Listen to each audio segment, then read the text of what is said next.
The following is a special presentation of Tony Kurre Radio.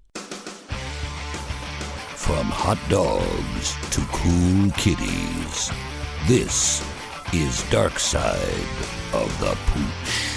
Jump right into Darkside of the Moon. I wanted to get it before you started talking to me, because you and I speak here on Darkside of the Moon. You're like, you just said, wow, he had a crazy day today. You were short-staffed, and you said you had some crazy cases. So I rolled it, man. I was like, hold on. Let's roll the show, because I want to make sure we didn't miss anything at Darkside of the Pooch. Rossbridge Animal Hospital, he's the man. Dr. Reb Stewart, of course, the number 208-0301. Also, rossbridgevet.com. And you can see their beautiful store out there, the Rossbridge Animal Hospital. I go out there every time my animals have any issues. Right now, thank goodness, it is a good thing. But I do have some questions about a potential new dog that I'm bringing into the Kurre clan. So I'll know about that. Yes, and you're going to be getting some more business here. But you said you had a very interesting day. Do share, my friend. Oh, man. So days like this, you kind of like, in some ways, you have a hard time remembering what you did. Like, in some ways, the day seems like it lasts 2 hours, and in other ways, it seems like it lasts, 2 years. But So anyway, like any other business, sometimes we're short-staffed, and there's a lot of people, I guess, with the flu right now. Yes. And so we've got a couple staff members out with the flu, and this is not the first time this has happened. It won't be the last. But so everything takes longer when you're short-handed. But today we had some really interesting cases. We had a dog that ate an entire bag of dog food. And so that takes some time to get sorted through. Now, hold on a sec, because now dogs will eat till they get sick. So I'm assuming it ate till it got sick, right? Yes. Yes. But it's dog food. So what's the worst that can happen? Is it like me overeating a steak? Yeah, it's just going to take time. And sometimes what can happen is that they eat so much that they actually will have a decreased motility of their GI tract. So it'll take, you would think, if you have tons of food in your stomach, that food's dying to get out. How much dog food are we talking here? I mean, 30 pounder or 40 pounds? No, I mean, it wasn't that much, but I mean, on the x-ray, this dog's, half of its abdomen was its full stomach.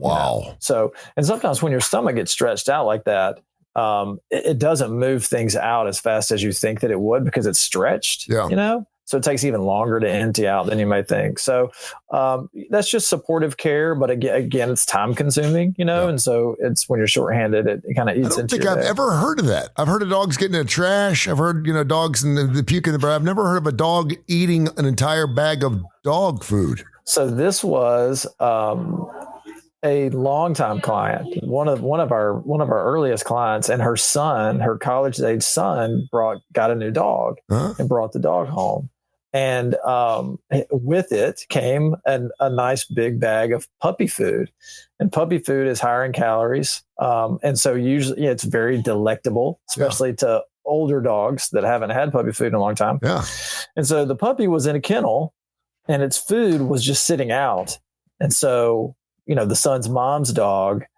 comes into the garage and sees the puppy crated up and a big bag of dog food just free for the taking, and he just dives right in. Got into it. All right. And it's strange though, because what was it? What was the monkey? What was the movie? The Seven Monkeys? What was the Gluttony? What movie was the movie about? Oh man, the movie Seven. Yeah, that thing. And there's a scene in there. Gluttony. He's going through the 7 deadly sins, and Gluttony's one where he actually made an individual eat themselves to death, which sounds like spaghetti. Which has got to. Oh my God, which is. I had a hard time eating Pescetti after seeing that movie, because it just was like throwing up on vodka or something like that. You never want to drink it again. But in the movie, if you see the movie, you're like, oh my gosh, what a horrible death that would be. Listen, that movie holds up. That is still, that movie is incredible. Eesh. And if you have not seen that movie, if anybody is out there listening, it's weird, you have not seen the movie Seven. Have you ever seen it? Has it all. Have you ever seen Brazil? No. Go see the movie Brazil. Okay. Just go see it's an old 80s movie. It's the weirdest, strangest. It is a movie that will stay with you. It's just weird enough that you want to stay with it. It is the most bizarre, strangest, weirdest flick. I don't remember. Someone told me about it, and I could not stop watching it. And it's just one of those movies that will stay with you for like a couple of weeks. Dude, you are speaking my language right now. It is. It's called Brazil, man. It is. Yeah, this is a 1985. This is a dystopian science fiction black comedy. It is a weird. Directed by Terry Gilliam. Mm-hmm. Yeah, it is a weird movie, brother. It gets a 98% on Rotten Tomatoes. Check it out, man. It's wild. It's crazy. Can I give you one since we're on the subject? Yeah. This is a new one. Have you seen The Substance? Have you heard of The Substance? I've heard The Substance. I haven't seen it. All right. So it basically, so this is kind of Demi Moore, I guess. I don't know if she ever went away, but I think some people were saying this is kind of her comeback film. It's got Demi Moore in it, and I think it was released this year. Mm-hmm. But the premise is that there is this thing called the substance, and you can take it, and it will, from yourself, it will produce a younger, more, a healthier, a more beautiful, a more well-rounded person from you. Okay. But the catch is that you both cannot operate at the same time. Like, you're technically one person. Yeah. And so when, and it's not a clone. I mean, in the movie, this person, the actress, is completely different than Demi Moore. They look totally different. But what happens to one happens to the other, but you can't operate together. One is basically in a coma, quote unquote, for a week, while the other one is out doing their thing. Okay. So, I mean, it is incredible. Really? Like, it's bizarre, and it's grotesque, and it's sad, and I mean, it's the substance. You got to watch the substance. The substance. Okay, so we got dinner and a movie. All right, we're good. All right, we'll check that out. All right, so you had a dog almost eating. It would be weird because I would think that when you're eating too much, you're going to start throwing up. But the dog just keeps eating. Right. Because keys to what? Safe. Oh, sorry. We're still working in here. That's fine. Still working. Give her the key to the safe, man. There you go. We got a lot of important stuff in there. Yeah. Okay. So the food, if you think about it, when you put water in dog food, what does it do? It expands. Mm-hmm. Yeah, it expands. So you have a stomach that's full of liquid. And when you jam a bunch of food in there, it just gets bigger. Thing that, starts out as being like as wide as the tip of your pinky, ends up being twice or three times that size. Yeah. So it just swells. And so it will grab onto itself so that sometimes they can't throw it up because in some ways it turns into one giant mass of food. Yeah. That's crazy. All right. What else? What else has happened? Well, so in the midst of all this, sometimes I compare myself. I compare this profession to human pediatrics in a lot of ways. And so we had a very close, long time friend of mine. He came in for like a wellness visit. It was just time for his dog to have some vaccines. And it's an old dog, and it's been doing some strange things.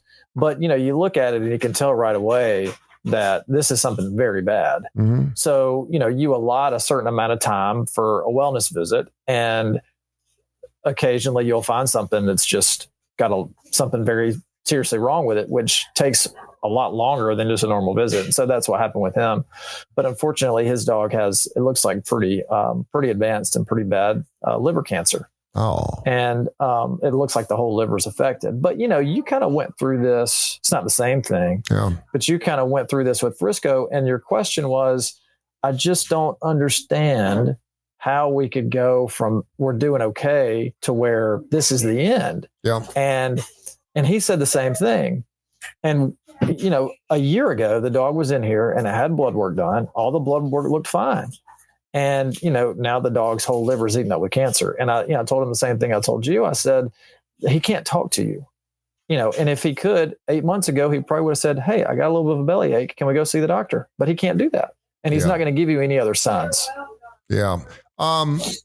If he could talk and said, I'm having a little bellyache, and you took him in, would it have made a difference?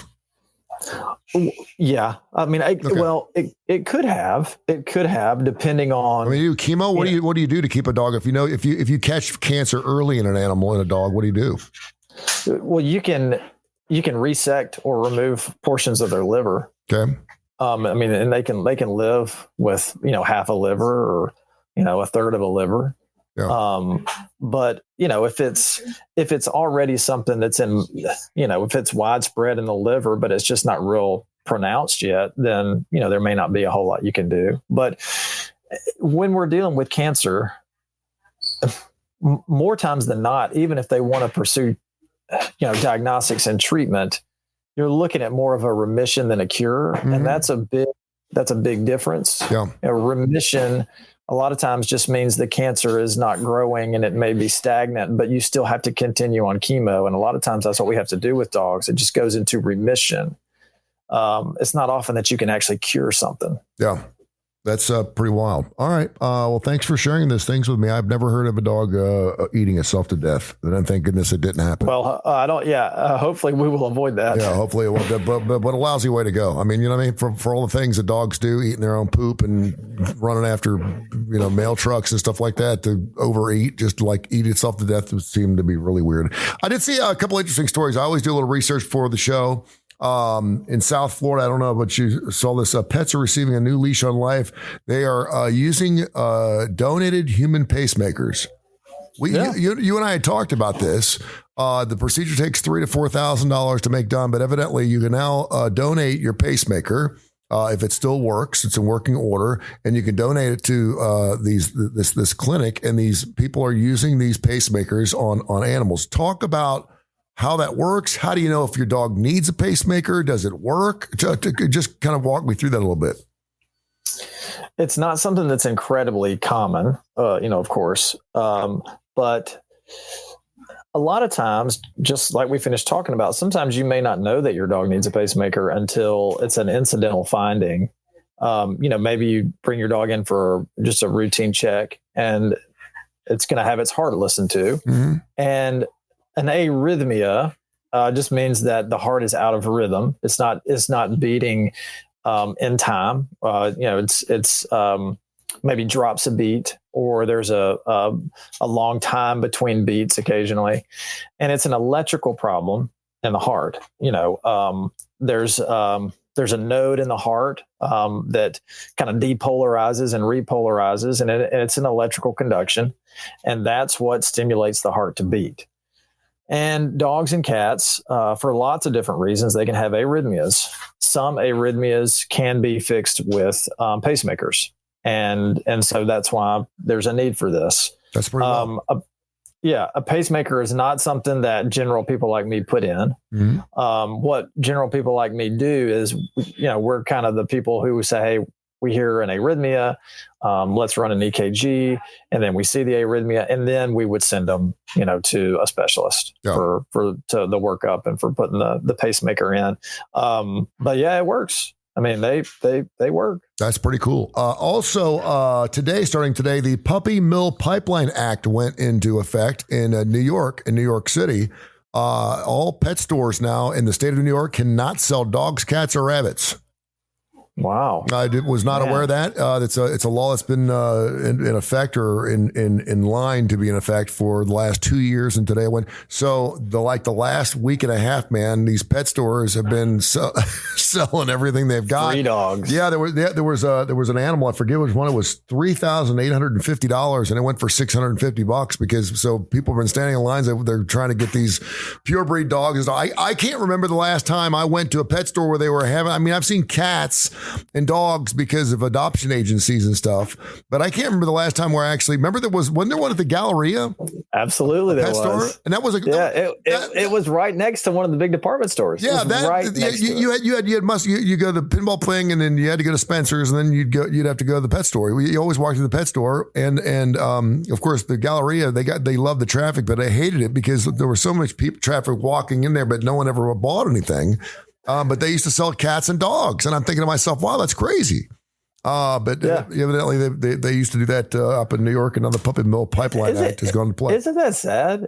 To me, it's sad that you can't have a store like that anymore, because there was so much mistreatment and abuse of, how the whole process worked. It's kind of sad. It's really sad. It's really sad. And what really sucks about it is I would trust a PetSmart, an Ed's. I would trust those people before I'd trust, like when I got my Havanese, man, we went to some place in rural Alabama, and it was a trailer park, and there were cages on top of cages, and I was like, oh my gosh, what in the world did we get ourselves into? And I mean, we took a shot, and we obviously had a beautiful dog for 7 years. Now it died of cancer, whatever it died of. But it was not a good feeling. But Havanese were difficult dogs to find, and so we found someone that had one, and so we thought it was our calling. But you just assume that these big box pet stores are doing things right. But then again, if they're going out and second sourcing their things in order to get, inventory, then I guess they got people out there that are doing, pipeline stuff, I guess. Yeah. It's hard to regulate backyard, breeders. It really is. You can't, but it's a lot easier to regulate stores. So since we're talking about, my daughter asked Santa Claus for a puppy dog since we lost our last dog. And I said, it's not going to happen. I'm not taking on another dog for the holidays because I want to do it. I want to do it right. I've got a dog right now that is settled down a little bit. He has peed in his own bed, but he has not peed anywhere in the house. And I've been taking on walks. We went on a 5-mile walk today. I'm walking him out, and he loves it. He's passed out behind me right now. So if you hear any snoring, you'll know it's Rainer dog. So we're on a good thing here, and so I didn't want to bring a pup in and throw things off until I was ready. And the holidays it's not a good time to do that because a lot of people kind of come and go on this. So I told my daughter, I said, maybe for your birthday in April, that would be a good time. So for some reason, I was at this park the other day and I saw an all white Scotty. It was the coolest looking thing I'd ever seen. I've seen a black Scotty, I've seen color, but I've never seen a white Scotty. And it just sat down, put its paws out, and just laid there in the grass. And I thought, man, what a beautiful dog. So I'm thinking about getting a Scotty. Tell me about Scotties. Well, I mean, they're great. When you ask a veterinarian tell me about a breed. Yeah. At least me, the first thing that comes into my mind is, okay, what are all the bad things that it gets? Yeah. Yeah. No, I want to hear those things. I want to hear those things. Yeah. So they are notorious for getting bladder stones. Okay. Humans get kidney stones. Mm-hmm. Now, dogs can get kidney stones as well, but it's much more common that they get stones in their urinary bladder. For whatever reason, schnauzers are, they're just prone to them. And so when that happens, sometimes they have to be removed surgically. More times than not, they have to be removed surgically. Okay. The other thing that they get is what's called hepatopathy, which is it's kind of a benign liver disease. There's really no rhyme or reason for it, and it really doesn't ever hurt them. But it's just, when they get to be middle-aged, when we start running blood work on dogs to catch things, early, almost all of them will have liver values that are elevated. Okay. And like I said, it doesn't really hurt them. It's pretty benign, but as they get older, when something wears out, and inevitably something's going to wear out, it's probably going to be their liver. Yeah, that's pretty wild. All right, so I haven't done this in quite some time. The ex was the person who loved to do research, and she'd get on Facebook and do the whole, and I'm like, just find me a dog. It didn't matter whether it was a mutt or purebred or whatever. I just And so I've actually looked, and I believe there's like a Scotty Club of Birmingham. I saw something, if I'm not mistaken. Anyway, I thought I saw a Scotty Club, which I was surprised by. And so if someone is going to go out and they want to buy a particular type of dog, what's the best time to do it? How do you do it? Do you just research it and go for it? Is there a particular line should you do? Should you talk to your veterinarian first? What's the best line to do it? What should I do in order to get a Scotty by April? Well, the time frame is whatever, works best for you and whatever works for whatever breeder you're talking to. Mm-hmm. For dogs that are easy to come by, then, you could go out and you could get, a Labradoodle tomorrow, probably. Yep. But for some of these harder breeds to get, you may have to get put on a waiting list, or you may have to make a phone call and the breeder say, well, I don't think we're going to have our next litter for, like 6 months or something. Yeah. So depending on what kind of dog you want, there may be some planning involved, or there may be a search, involved. But the best time is whatever's right for you. And when you can find a dog that's ready to have puppies. And then, I think we've always said that, try to get a dog that fits your lifestyle. If you're going to get a German short-haired pointer or Weimaraner or, something like that, you need to be prepared to do a lot of exercise with it and give it a lot of time outside. But for, these type dogs that you're talking about, they don't need a ton of exercise. No. They need as much exercise as any other standard dog, but it's not like you need to take them and run 5 miles a day. Yeah. And I didn't want to get another big dog because big dogs make big poop. Let me ask you this. If you have, Rainer was not the alpha dog, Frisco was, and now he's gone. And so does he automatically take over the alpha dog of the family when he's the only dog left? And if he does or does not, what happens when I bring in that new dog? Is there a reestablishment of who the alpha dog is? I think if you're an alpha dog, you're an alpha dog. Okay. So, with Rainer, if he wasn't the alpha with Frisco, that doesn't mean that he won't, exert his dominance over another dog. But I just don't think that you would have a big issue with introducing them. Okay. And it's interesting because it's always, everything's relative. So, you could have 2 type A's, and one of the type A's is going to end up being dominant. Yeah. And so it may lead you to believe that the other dog isn't a type A. Well, potentially that dog is. He just wasn't as much of a type A. Yeah. So you never really know what you're going to get. But anytime you're introducing dogs together, you just want to be sure that you're being cognizant of the fact that they could get in a fight. And so you just want to, eventually they're going to work it out. Yeah. They're going to live under the same roof, and I don't think you have to worry about it, but you just got to be aware that you may have to break up some altercations. We always talk about, he's Dr. Rapp, Stewart, Rossburg Animal Hospital, by the way. He's the best. I take my animals to him. I follow him wherever he goes. If he moves to Nebraska, I go to Nebraska. It's just the way it is. Rossburg Animal Hospital, but you're not. He's been in his store for 6-7 years. Does fantastic work. 208-0301, 208-0301 right there, Rossburg Animal Hospital. So I'm probably going to do that. I thought it was interesting too, because my daughter was talking about Christmas. I am not, a Christmas stands on its own. Like I will never propose. I know a friend of mine just got proposed and they did it for Christmas. And I'm kind of like, that's just kind of weird to me. It's kind of like when a guy wins a national championship, he gets on one knee. I'm like, dude, you just won a national title. Let the proposal stand on its own. And someone always proposes, you know what I'm saying? It's kind of it should stand on its own. It's kind of like putting chocolate syrup on top of a brownie. It's like, leave the brownie alone. Just eat the brownie and enjoy the brownie. Chocolate syrup's on its own. You don't have to have both of them. And so I've always been like, we're not getting a dog for Christmas unless we were planning on getting a dog, and I'm thinking to myself, I can do a 2-for-1, right? Which I think some guys do, by the way. Oh yeah. They're thinking to themselves, if they're going to drop $5 or $6 grand on a rock, they might as well do it for the holidays and kill 2 birds with 1 stone.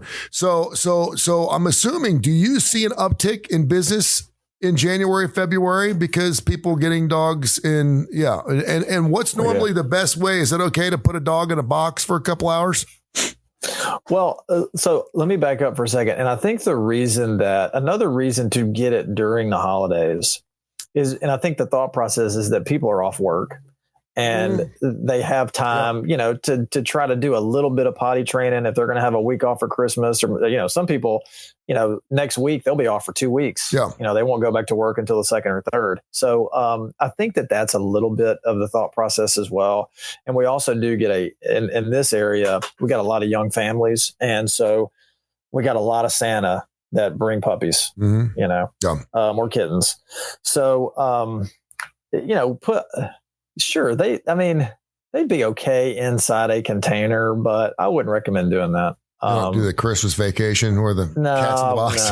No, I wouldn't do that, because it's going to stress it out. Yeah. It'd be fine. They can, poke some air holes or, that's the only box. You don't want to shake that gift. Yeah. All right, good. All right. Before I let you go, this Coca-Cola amphitheater is opening up in Birmingham next year, and it's going to be open, I think, sometime in May or June. First show, I think, is June 22nd, something like that. And they got Jason Isbell coming, Rod Stewart's coming. So they're booking up all these acts all of a sudden. And I knew it was coming because I hadn't seen it yet, but they booked the first Yacht Rock show. Did you hear about this? Have you seen Yeah, I have. Yeah. I didn't hear about it. I saw the commercial for it. I could not believe Christopher Cross, first of all, is still alive. And second of all, I'm thinking to myself, the way he sings, he should sound pretty good. I think he's in his 70s. But yeah, Toto, Christopher Cross, and Men at Work. Now, I saw the dude that sang for Men at Work. I saw him with Ringo Starr's All-Star Band, and he still sounds killer. He's awesome. He sounds great. So I'm kind of excited about seeing that band. Colin Hayes. Yeah, he is, man, he can still, and he used to be able to sing like lights out. He's a great singer. So yeah, I just wanted to ask you, is that something you're going to be into, and what kind of crowd do you think they're going to have? Is it, what's the average age? Is it female, male? What's it going to be? A bunch of wussy dudes that are into ferns? What's it going to be like? I think the average age is probably going to be late 50s. Mm-hmm. I think would probably be the average age. Yeah, that's me. And it's so funny you mentioned this. So I, what night was it? Last week. There's a new HBO documentary called Yacht Rock. Yeah. And Mike Dubberly, I was talking Fox 6. He's like, dude, you got to watch this documentary. It's fantastic. It's great. Yeah. And so I watched it, and it is very, of course, and it starts with one of my all-time favorites, as you know, Steely Dan. Mm-hmm. Starts with them, who they are not considered yacht rock, by the way, but it goes into basically they were the genesis for yacht rock. Yeah. It's really heavy. Kenny Loggins, Michael McDonald, Christopher Cross, and Toto. Really heavy on that kind of story. Yeah. I would love to go because, these guys like Toto in the documentary gets into this. And I knew this to some extent, but not to the degree that it's talked about in the documentary. The guys in Toto, and I know I'm preaching to the choir here, all this, but the guys in Toto were incredible studio musicians. Amazing. Amazing. If you, and the documentary goes into this, but if you look on the back of a lot of these albums, you see the guys from Toto all over albums from the 70s and 80s. They played with everybody. With everyone. Yeah, they really did. And it was amazing because when they came out with the Grammy Award winning album, Toto 4 had Rosanna and Africa and I'll Be Without You. When that album came out, it was kind of like, what's taking you so long? I mean, because a lot of people thought of Toto Hold the Line, some of their older stuff. But it was like they were almost a super group. You know what I mean? I mean, when you put everyone together, it was like they were, I don't want to say a reincarnation of Steely Dan because they kind of came along at the same time. When you're talking about, they all played together. They are so stinking tight. Yeah. And that's one of the reasons that I've really enjoyed. I've never been a really big Toto fan until this Resurgence of Africa came out. And I hate that song, but I used to play it all the time, probably because I had to play it like 15 times a day, and it's just not one of my favorite songs. And I saw some story about it, and I saw that on 60 Minutes, and I kind of got back in their music again. All of a sudden, I started to like their music again, and I'm thinking they got to just sound fantastic in concert. I have not seen them yet, but that would be a great triple bill. That'd be a great show. And of course, Christopher Cross, and I cannot remember who did it, but he was the first person ever to win Album of the Year, Song of the Year, and Artist of the Year all in the same year. And it was in his first album. And then someone just recently has done that. And I forget who it was. It was Billie Eilish. Billie Eilish. That's it. Billie Eilish. Yeah. Billie Eilish was only the second artist to ever do that. And didn't get the trifecta in the same year, which is really hard to believe. Well, and the documentary goes into this too, because and the person talking really puts it into perspective. It's like, okay, you're a rookie in the NFL, and you win the Super Bowl MVP, the regular season MVP, and whatever other award that you have for your position. Yeah, for the year, and it's your rookie year. That's what that is. That was crazy, man. I remember that first album coming out because, a lot of people, I always talk about, you had your Iron Maiden fans, you had your Rush fans, you had your classic rock fans, and then you had those Steely Dan, Kenny Loggins, soft kind of wussy kids. And I was in the wussy stuff, man. I hate to tell you, I'm sitting there listening to Jim Croce and stuff while everyone else is doing Led Zeppelin and stuff. But I remember that Christopher Cross album coming out. I remember loving that song "Sailing." And now I love "Sailing." I do too, and I listen to it now. And sometimes I have to be in the right mood. There was another song that he came out with called "Laura." I don't know if you remember the song "Laura," which was just a. I don't remember that one. I remember "Ride Like the Wind." Yeah, "Ride Like the Wind." "Sailing." Say You'll Be Mine. Say You'll Be Mine was another song. Say you'll be mine. Say you'll be mine until the sunshine. I know that one. That was a great song. No, I mean I like the stuff, but he had another song called "Laura," and if you hear it, you'll know exactly what I'm talking about. You'll go, oh yeah, that song. It was pretty. Talk about sappy stuff, dude. Yeah, it really is. And they said that he's released like 12 albums too. No one knows about him because it's just like, I don't know. He just never lived up to whatever that first album was. And it's hard. You can't just win Grammy after Grammy after Grammy. I think he's made a pretty good living. I mean, he did he not do the theme song to the Dudley Moore flick? He did. He did. 10. Was it 10? No, it wasn't 10. New York City. Arthur. Yeah, I did Arthur. So I mean, he's been out there for a little bit. I mean, we'll know more songs than we won't for sure. I don't know. I haven't been to a show like that. Like even Barry Manilow has Copacabana. I mean, even he gets into it a little bit. I'm not sure. I haven't been to a show where it's been that mellow in a long time. I'm not sure if I'm going to fall in love with it. I don't know if I'm going to cry. I don't know if I should take a date. I don't know if I should stand backstage and just keep my mouth shut. I don't know what the hell I'm supposed to do with a Christopher Cross. I really don't. And I can get, like sometimes things just aren't your cup of tea, but good music is good music. You know, like, look, I'm not a metal guy. I don't like heavy metal, but I can appreciate the people who do. But, good music is good music. But it just may not be your cup of tea. That's true. All right. I'll see you at the show. I'll get us tickets if you want to go. I'll make sure. I'm in, man. I'm doing something with. I'm going to wear a captain hat from Captain and Tennille. I'm going to wear the little hat. I'm going to get the album cover that, what was that? Was it a flamingo? Didn't he have an album cover with a flamingo on it? Yeah. That was his second album. Yeah, I'm going to get. No, it was the first one too. The first one had a flamingo too. The second pink flamingo. one was a pink flamingo. I can see it right now. Jeez, man. Oh man, it'd be a fun show. You can't deny. I don't even know because he didn't look that good back in the 70s. I can't imagine what he looks like now. He was kind of a big. Watch that documentary, man. You'll see. Okay. Well, tell people how they can find you, man.